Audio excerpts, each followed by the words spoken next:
चला मंडळी, आज आपण मिसळ पाव बनवूया अगदीच कोल्हापूर पद्धतीनं. खूप टेस्टी लागतो.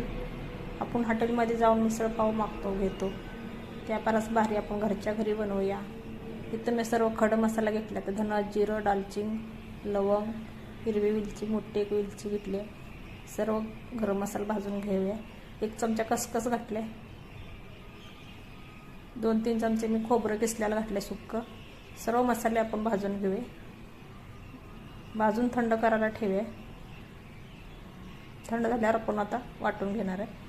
तो कांदा भाजून घेऊया आपण.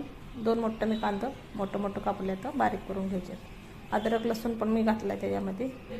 आता मी मटकीला मोड आणून घेतले, तर भिजवत ठेवून आणि कॉटनच्या कपड्यात बांधून ठेवली होती. आता आपण मटकी स्वच्छ धुवून घेतली. त्यात 1 चमचा हळद घातली.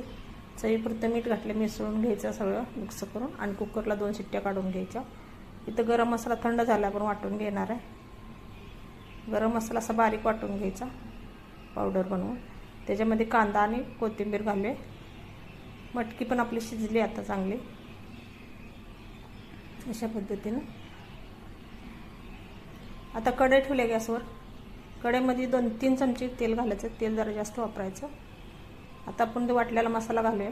थोडंसं मी पाणी घालून पण वाटलं होतं. तर सर्व मसाला आपण परतून घेऊया तेलामध्ये. मिक्स करून घ्यायचं. 1 मोठा चमचा काश्मीरी लाल पावडर घालूया. थोडासा घरातला मसाला घालूया. आपण घरात बनवत तर घरातला मसाला थोडासा वापरूया.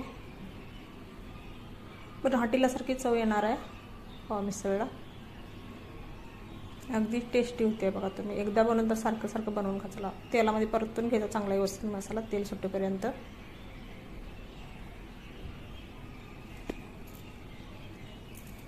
मसाला चांगला परतला तेलात. आपण आता ती मटकी शिजलेली घालूया.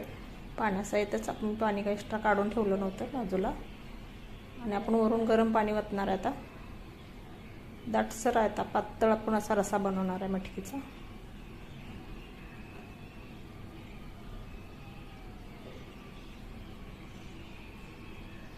गरम पाणी ओतूया आपण. परत एकदा मिक्स करून घ्यायचं. कडकपासून ढवळून घ्यायचं. जेवढी दाटसर आहे तेवढी पातळ पाहिजे तेवढी अजून तुम्ही गरम पाणी करून आता. चवीपुरतं मीठ टाकूया आपण. 4-5 जणांना सहज पुरते मटकीची भाजी ही रसा. वरून कोथिंबीर घालूया. एक चांगली खळखळून उकळी काढून घेऊया. मटकी तर पहिली शिजली, जास्त वेळ शिजवायची नाही. एक उकळी काढून घेतली तर आपली मिसळ तयार झाली.